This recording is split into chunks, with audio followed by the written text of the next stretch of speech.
monuments are coming down across America, some peaceably and some not so peaceably.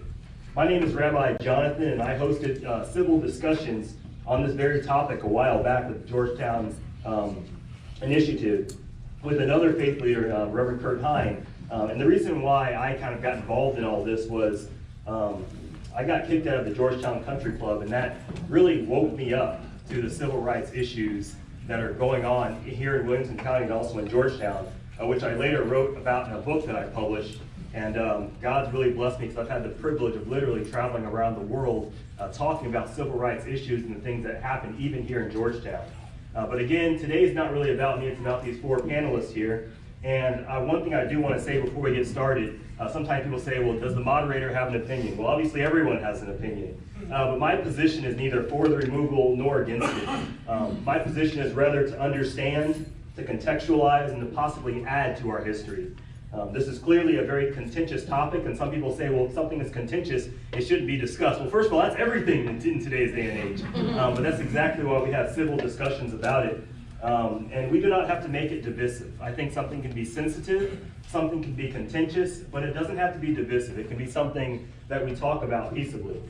And what we can agree on during this discussion is the most important thing. And sorry, you have to excuse me for a little bit. Today was the first day I started Invisalign, so you can't see it, but I can feel it. And I feel like I have a lisp, and it's annoying me. But anyway, we're going to try our best to discuss this all civilly. And the question is, should the Confederate soldier statue be removed from the courthouse square?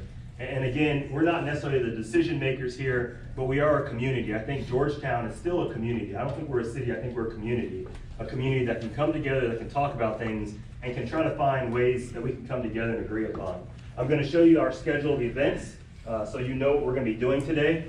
We're going to give a 2-minute welcome from the moderator, which I just did. Again, my name is Rabbi Jonathan. We're going to do 4-minute introductions and positions from each and every person here on the board. We'll do one for the for, one against, then one for, then one against. We're going to have 3 minutes to answer some predetermined questions that we'll get to in a little bit. Each person, after they answer one of those predetermined questions, they're going to have 2 minutes rebuttals from someone on the opposing side. I hate to use the word side because it comes across as though we're against each other. This is more of a discussion than a debate, but there are people that are arguing for and against. That's why there are sides.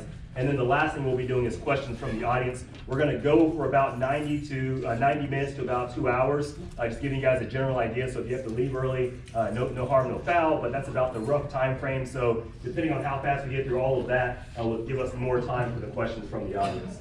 So Colonel, I would like, sir, you to go first. Go ahead and give your introduction and your position. And when we start getting to the end, the last maybe 20 seconds of any one of these things, I'll just maybe kind of raise my hand so you know to kind of wrap up your words. Sir, go ahead. And then there's the microphone over there. And if you want to stay seated, you're more than welcome to bring the microphone to you, however you feel comfortable. That's all right. Well, don't stand too long.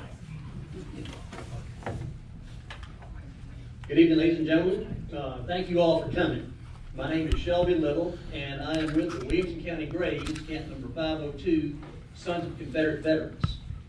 On tonight's question, whether the Veterans Memorial for Confederate soldiers and sailors on the courthouse square should be removed, the answer is a resounding no. I am participating in this discussion with great reluctance. Because of my position as a senior SCV officer in the area, it is my willing duty and obligation to defend the honor and integrity of our forefathers against those who would slander their persons or the reasons and principles for which they fought. Our primary mission in the SCV is to uphold the good name of the Confederate soldier. We gladly accept this mission. Since August of 2015, this memorial has been under almost continuous attack by a small number of radical so-called social justice groups, organizations, and individuals who wish to have this monument torn down, removed to some hidden location, relocated from the square, or having explanatory signs erected near it to assist people in understanding what the memorial really means. If you've been following this little drama over the years, each and every one of these attempts has failed dismally, and not by just a little. The people of Williamson County are not stupid. They see these actions for what they are, an organized effort to erase or at least substantially revise the true history of what happened here over a century and a half ago. Those who advocate for such destruction are not going to stop with the Confederates. They are just the current low-hanging fruit.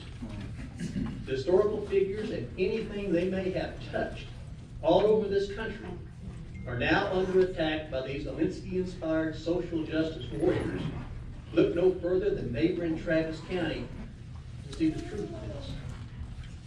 Most of the people here recognize that there's a fundamental flaw in the disingenuous application of 21st century perspectives to 19th century history.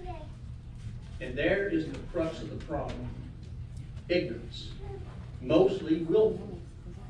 Real knowledge and understanding of all types of history is abysmally shallow, if present at all, in our society. I believe it to be a prime reason that we continue to repeat the most egregious parts. In all of human existence worldwide, in every culture, race, and ethnicity, things have occurred that we today find at best lamentable and at worst savage beyond belief. To deny that these things have happened in our shared existence is both naive and dangerous to our survival as both a nation and a species. History exists for learning, for guiding, and yes, for remembering. This memorial was dedicated over a century ago in remembrance of our forefathers who served and sacrificed, often to the point of death, in the cause of independence and resistance to a ruthless invader. Americans have been through this before in our wars for independence, from the British and the Mexican empires. This is personal, not abstract. I will close with this, something I announce to every group I address. Don't believe a word I say. Some of you will have no trouble with that. However, know that I will not purposely tell you an untruth. I invite you to research anything I might offer in my statements tonight. Thank you for your attention.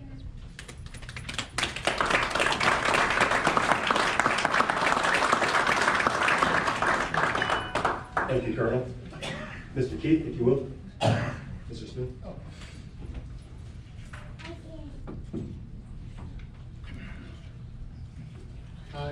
I'm Kenneth Witherspoon. My nephew is named Keith. I apologize. People refer to me as Spoon. Good evening. I would like to thank the Georgetown Community Forum for inviting me to participate in this forum this evening, and to you for attending the event. I would like to begin by stating that I am from Baltimore, which is among the lands of monuments and statuary, most of which I have seen, from the Jamestown Memorial Gate to the Bunker Hill Memorial. It is also near some of the largest and bloodiest battlefields and graves of the Civil War. History is a large part of growing up in one of the original 13 colonies, and we grew up learning to honor and revere it. I also come from a family with service in and respect for the military. These experiences of my life inform my feelings concerning